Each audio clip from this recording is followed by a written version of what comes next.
सबसे पहले तो इस चैनल के देखने वाले जितने भी श्रोता हैं सबको पैर छूकर प्रणाम। और देखिए यहाँ कोई कार्यक्रम नहीं है, मैं अपने भाई के पास आया हूँ।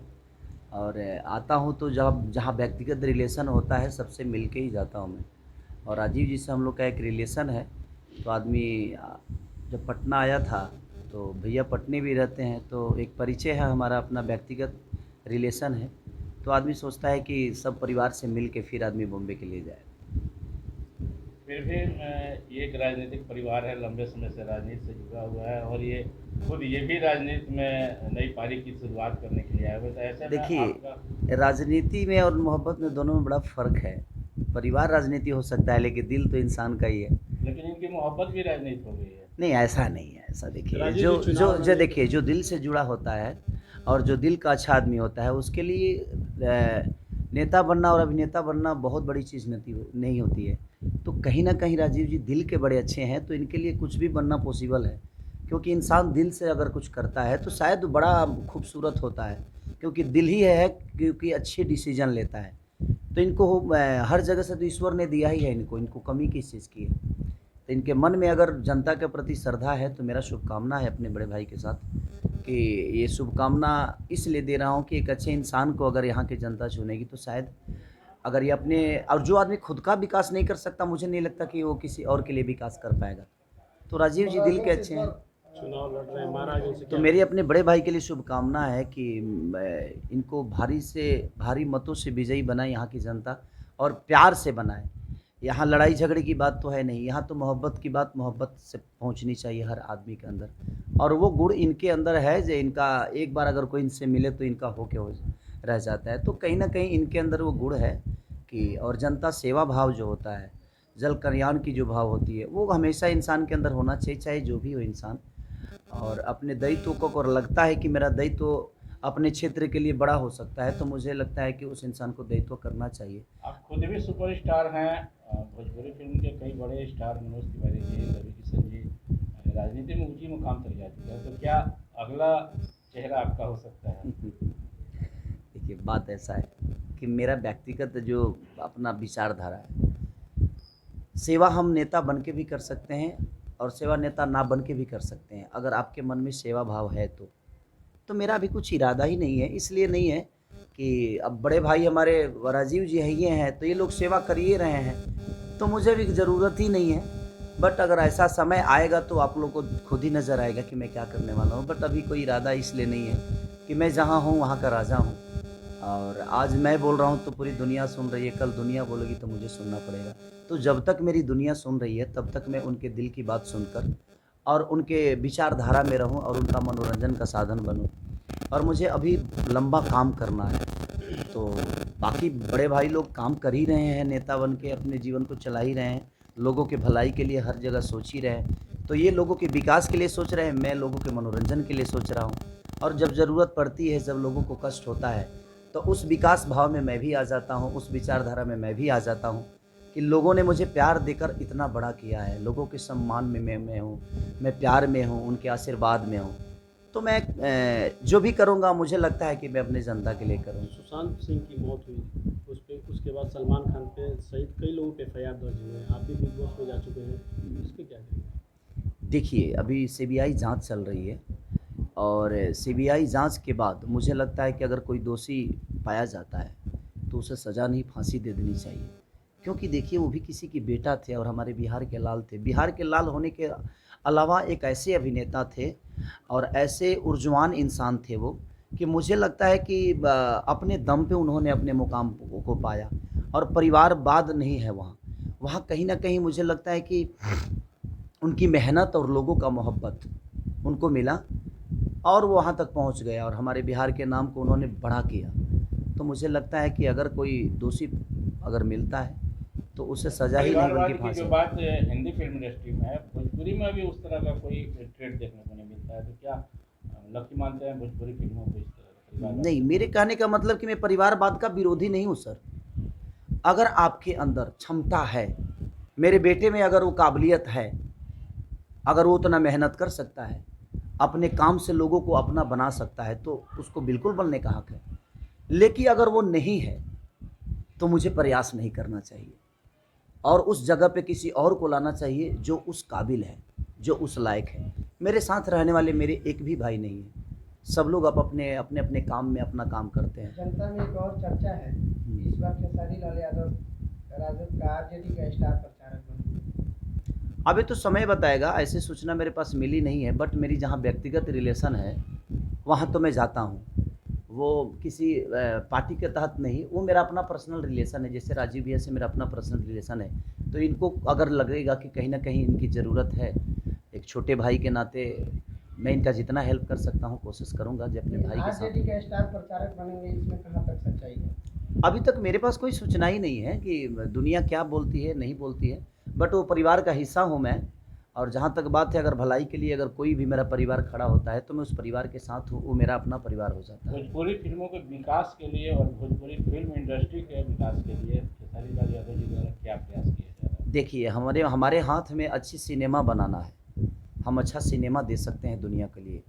अगर मैं एक राजमिस्त्री हूँ तो मैं घर ही बना सकता हूँ सर, लेकिन आप मुझे ज़मीन देंगे तभी बना पाऊँगा। मेरा मानना वहाँ है। तो जो दायित्व कर, जो नेतृत्व कर रहा है हमारे बिहार का माननीय हमारे मुख्यमंत्री नीतीश कुमार जी, उनको ज़्यादा विचार करना चाहिए हमारे रोज़गार पे, क्योंकि एक फिल्म सिटी से कम 10 से 12 लाख लोगों का घर चलेगा। तो अगर बन जाता है तो एक बढ़िया स्रोत हो जाएगा, ट्रैवलिंग खर्चा से लेकर हर जगह कहीं ना कहीं होटल बिजी हो जाएंगे, लोग काम करने लगेंगे। तो ये नीतीश जी को सोचने का ज़्यादा विशेष है, क्योंकि मैं एक अच्छी सिनेमा ही बना सकता हूँ, मेरे बस में वही है, क्योंकि मैं एक आर्टिस्ट हूँ, मैं राजनेता नहीं। तो कहीं ना कहीं अगर हमारे नेतागण अगर सोचेंगे कि हाँ बिहार में विकास हो, बिहार में फिल्म सिटी आ जाए, तो मुझे लगता है कि वो भलाई के लिए होगा।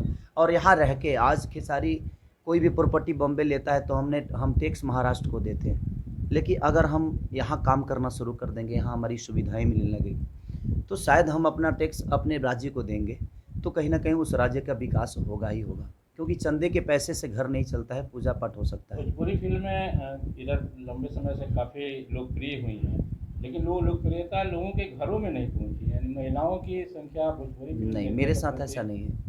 मुझे सबसे ज़्यादा महिलाएं पसंद करती हैं, शहरी क्षेत्र में, शहरी क्षेत्र में भी, क्योंकि मैं औरतों का दर्द ही गाता हूँ। लेकिन और मेरी सिनेमा हॉल्स वगैरह में जब हम लोग जाते हैं देखने के लिए, देखिए, तो मेरे वहाँ कहने का पर मतलब सिर्फ सिनेमा ही दोषी नहीं है उसके लिए, सिनेमा हॉल भी दोषी है।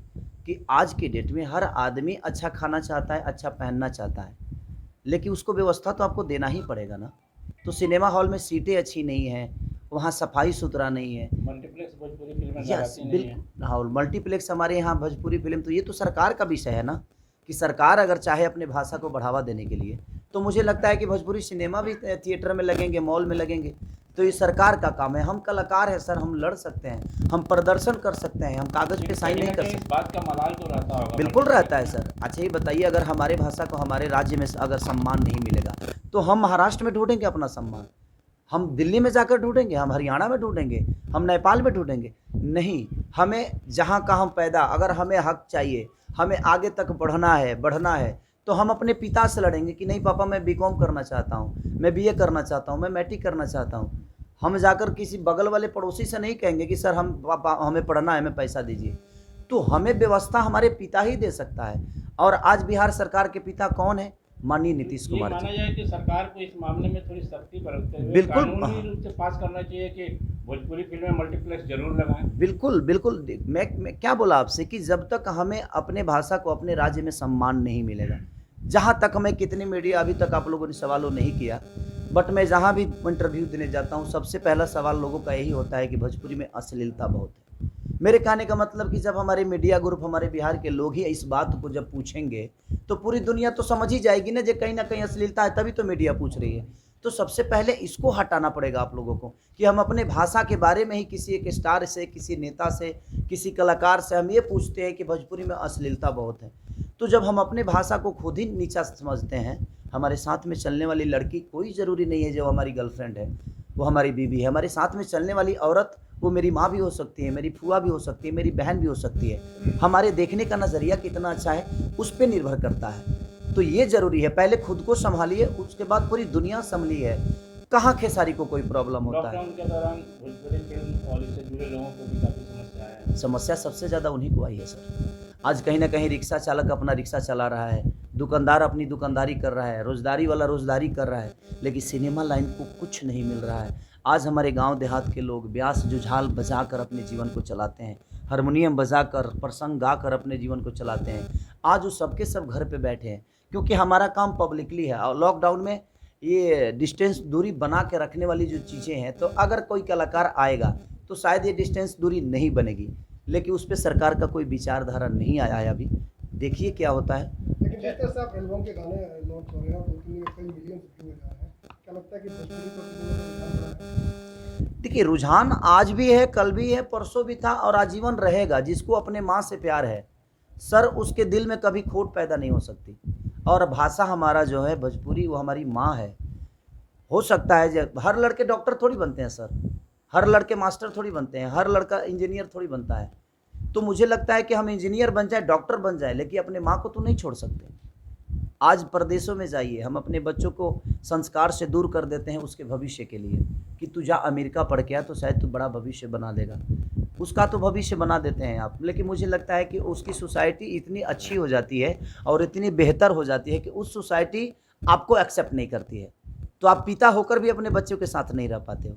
तो मेरा यही विचारधारा है कि हर आदमी को अपने बच्चे को शिक्षित बनाइए, लेकिन संस्कार भी उसको उतना ही दीजिए कि आने वाले बुढ़ापे में कहीं वो आपको भूल ना जाए। मेरा मानना वहाँ है। मेरे पास वो औकात है, मेरे पास ईश्वर ने उतनी क्षमता दी है, मेरे पास लोगों का प्यार आया है जिसको पैसा बोलते हैं। मेरे पास वो पैसा है, मैं भी अपने बेटी को मैं दुबई भेज दूँ, मैं लंदन भेज दूँ पढ़ने के लिए, बट नहीं। मुझे लगता है कि जब मेरी बेटी किसी की पैर छूती है तो मुझे लगता है कि मैंने अपने बेटी को पढ़ाई के साथ साथ संस्कार भी दिया है। तो वो बहुत ज़रूरी है हमारे आज के जनरेशन के लिए। वो ज़रूरी है कि आप बच्चों को दूर मत करिए। हम अपने बच्चों को कोटा, आज सुशांत सिंह राजपूत का हत्या हुआ हो या वो सुसाइड किए हो, ये अभी क्लियर हुआ नहीं, मैं उस पर टिप्पणी नहीं करना चाहता, बट मैं यही कहना चाहता हूँ कि अगर उनके पिता उनके साथ होते तो क्या ये घटना हो सकती थी। हम अपने लड़कों को, अपने बच्चों को दूर भेज देते हैं, वो हमारे कहीं ना कहीं क्षेत्रफल से दूर है। अगर हम वही व्यवस्था, वही मास्टर हमारे पटना में भी हैं, अगर हम अपने बच्चों को यहाँ भी देख रेख में अगर पढ़ाएं लिखाएं तो शायद हमारा बच्चा कुशल हो सकता है। क्योंकि जितने बच्चे हम अपने बच्चे को समझ सकते हैं, उतना कोई मास्टर नहीं समझ सकता हमारे बच्चों को। हम जानते हैं कि हमारा बच्चा किस दिशा में जाना चाहता है, क्योंकि हम अपने बच्चे के साथ 18 साल रहे हैं, तो हमें पता है अपने बच्चों की। आप लोग भी हैं, आपको भी पिता को जितना पता होगा शायद आपके मास्टर को उतना पता नहीं होगा आपके विचारधारा से और आपके नेचर को लेके। तो मेरे हिसाब से मुझे अगर लोकल वोकल की जहाँ तक बात आती है, तो आज हर जगह, चाहे वो कोटा हो चाहे दुनिया के कहीं भी पढ़ाई लिखाई हो, हम अपने बच्चों को दूर भेज देते हैं और हमें पता ही नहीं चलता कि हमारा बेटा पढ़ रहा है कि वो कहीं किसी इसकेबाजी में पड़ गया है या कहीं वो बियर बार में जा रहा है। तो मेरे जहाँ तक सवाल है, हमें अपने राज्य को विकास देना है, अपने राज्य के लोगों को विकास देना है, तो हमें अपनों के साथ रहना पड़ेगा। चाहे वो फैक्ट्री अपना लगा रहा है तो हम उसको बढ़ावा दें, अगर कोई राशन दुकान चला रहा है तो उससे इतना सामान खरीद लीजिए कि आज वो छोटा दुकान का मालिक है, कल वो होलसेलर विक्रेता बन जाए। तो हमें अपनों को बढ़ावा देना पड़ेगा, अपनों से मोहब्बत करनी पड़ेगी, और ये आप अपने विचारधारा में लाएंगे तो आप बगल वाले का विकास करोगे, तो कहीं ना कहीं आज नहीं तो कल वो आपके ज़रूरत पे खड़ा हो जाएगा। आखिरी सवाल, एक सफल अभिनेता और सुपरस्टार के रूप में ज़िंदगी के इस दौर में अगर आपको मौका मिलता है तो अब आप अभिनेता के रूप में अपने आप को रखना पसंद करेंगे या नेता के रूप में? जब तक कि मेरी गाड़ी चल रही है, जब तक मेरी गाड़ी का पहिया ठीक है, तब तक मैं तो कोशिश करूंगा कि मैं अपने जीवन को अभिनेता के हिसाब से चलाऊं। और जहां तक सवाल नेता बनने का है, तो मेरे विचारधारा में अगर अच्छी बातें हैं तो आज नहीं तो कल दुनिया हमको वो जगह पे भी देखेगी, बट अभी समय है नहीं। अभी बड़े भाई लोग हैं, अपना दायित्व कर रहे हैं, अपने हिसाब से अपने जीवन को चला रहे हैं, लोगों के प्रयास में है, ये लोगों के विकास में है। मैं जिस धारा में बहना चाहता हूँ, मैं ऐसा हूँ कि मेरे अंदर अगर उधार होगी तो मुझे पता है कि मैं कहीं भी अपना रास्ता बना सकता हूँ। तो मैं लोगों के विचारधारा में जीना चाहता हूँ, आशीर्वाद में रहना चाहता हूँ।